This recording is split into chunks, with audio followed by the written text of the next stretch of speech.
Bombastic side-eye, criminal offensive side-eye.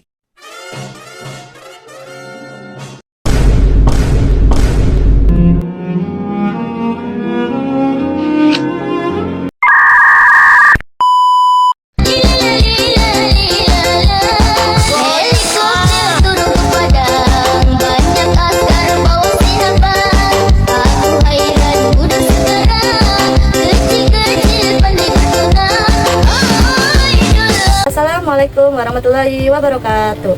Perkenalkan, nama saya Cika Jita Putri Anggerini dengan NIM 8604416116. Saya mahasiswa Universitas Terbuka, Prodi PGSD. Video ini dibuat untuk memenuhi tugas 3 dengan mata kuliah Filsafat Ilmu. Di sini saya akan membahas tentang yang pertama, ada makna pilar dalam konteks pendidikan sebagai dasar atau tiang penguatan sistem pendidikan. Yang kedua, ada prinsip dasar pendidikan menurut Ki Hajar Dewantara, Nging Arso Sung Tulodo, Nging Madya Mangun Karso, dan Tut Wuri Handayani. Yang ketiga, analisis relevansi dan tantangan penerapan prinsip tersebut dalam era digital, seperti dalam pembelajaran daring, literasi digital, karakter peserta didik, dan peran guru. Dan yang terakhir ada refleksi singkat tentang bagaimana pilar tersebut dapat menjawab persoalan pendidikan nasional saat ini. Baik, di sini saya akan menjelaskan bagian 1 terlebih dahulu tentang makna pilar dalam konteks pendidikan, yaitu pilar dalam konteks pendidikan dapat diartikan sebagai dasar atau penyangga utama yang memperkuat sistem pendidikan. Pilar pendidikan berfungsi sebagai landasan agar proses pembelajaran dapat berjalan secara terarah dan mencapai tujuan yang diharapkan. Tanpa adanya pilar yang kuat, pendidikan akan sulit berkembang dan kualitas pembelajaran menjadi kurang maksimal. Dalam dunia pendidikan, pilar tidak hanya berkaitan dengan kurikulum, tetapi juga meliputi guru, peserta didik, lingkungan belajar, serta nilai-nilai karakter. Semua unsur tersebut saling mendukung satu sama lain, seperti guru yang profesional dan lingkungan belajar yang baik dapat membantu peserta didik menjadi lebih aktif dan bersemangat dalam belajar. Contoh nyata, dalam ketika di sekolah menyediakan fasilitas pembelajaran digital yang memadai dan guru mampu menggunakan dengan baik, makna proses belajar akan menjadi lebih efektif dan menarik bagi siswa. Nah, sekarang kita membahas bagian kedua, yaitu tentang prinsip dasar pendidikan menurut Ki Hajar Dewantara. Ki Hajar Dewantara memiliki 3 prinsip pendidikan yang terkenal, yaitu Nging Arso Sung Tulodo, Nging Madya Mangun Karso, dan Tut Wuri Handayani. Ketiga prinsip tersebut menggambarkan peran guru dalam proses pendidikan. Yang pertama, ada Nging Arso Sung Tulodo. Prinsip ini berarti bahwa seorang pendidik yang berada di depan harus mampu menjadi teladan bagi peserta didik. Guru tidak hanya mengajarkan materi, tetapi juga memberikan contoh perilaku yang baik dalam kehidupan sehari-hari. Contoh, seperti guru menunjukkan sikap disiplin dengan datang tepat waktu, berbicara sopan, dan menghargai pendapat siswa.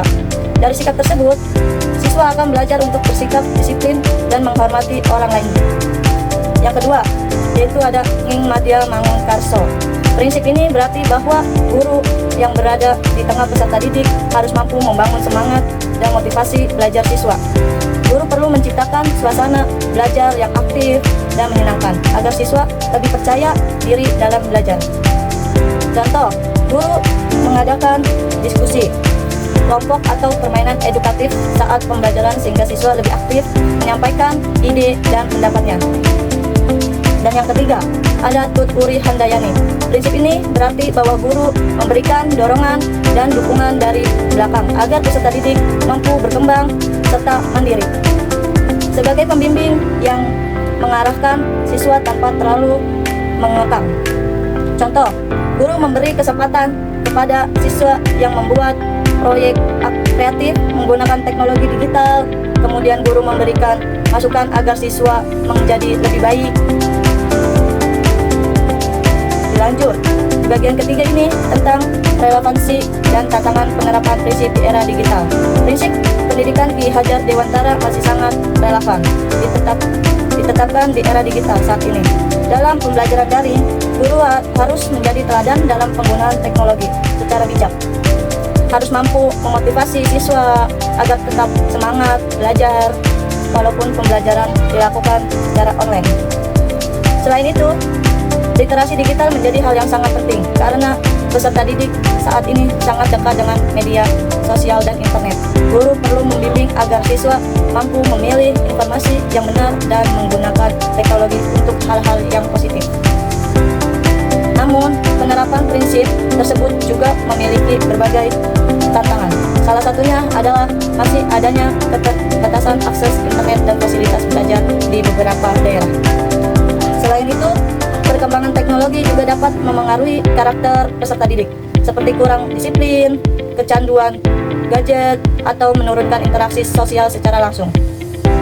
Peran guru di era digital juga semakin besar, karena guru dituntut untuk kreatif dan mampu mengikuti perkembangan teknologi pembelajaran. Seperti guru harus bisa menggunakan media pembelajaran digital seperti video interaktif, aplikasi pembelajaran, atau kuis online agar siswa tidak merasa bosan saat belajar. Contoh aktual yang sering terjadi adalah ketika pembelajaran daring banyak siswa kurang fokus karena lebih tertarik bermain game atau media sosial. Dalam kondisi seperti ini, guru perlu menciptakan metode pembelajaran yang lebih menarik agar siswa tetap aktif mengikuti proses belajar. Dan yang terakhir, membahas bagian keempat, yaitu tentang refleksi singkat. Menurut saya, pilar pendidikan dan prinsip Ki Hajar Dewantara dapat menjadi bagian solusi dalam menghadapi berbagai masalah pendidikan nasional saat ini. Pendidikan tidak hanya berfokus pada pencapaian nilai akademik, tetapi juga pembentukan karakter dan kemampuan peserta didik dalam menghadapi perkembangan zaman. Di era digital, guru tidak cukup hanya menjadi penyampaian materi, tetapi juga harus menjadi teladan, motivator, dan pembimbingan bagi peserta didik. Jika prinsip pendidikan tersebut diterapkan dengan baik, maka pendidikan Indonesia dapat menghasilkan generasi yang cerdas, kreatif, memiliki karakter yang baik, dan mampu